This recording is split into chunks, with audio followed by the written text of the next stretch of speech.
pada upaya pemerintah kota dengan waktu yang tersisa di tahun anggaran 2022 ini adalah untuk mensejahterakan masyarakat.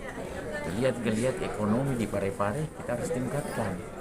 Tidak sedikit hal-hal yang harus kita perhatikan, apalagi pasca naiknya BBM.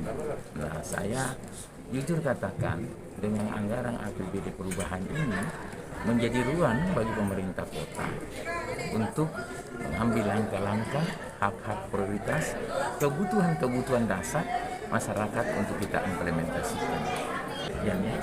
Kita dapat anggaran juga itu yang reward dari Bapak Presiden 10 miliar lebih, hanya 15 kota di Indonesia. Itu saya akan manfaatkan untuk perkuatan UMKM. Oke. Ini sudah masuk di perubahan ini Pak Wali? Iya, insya Allah sudah masuk. Siapa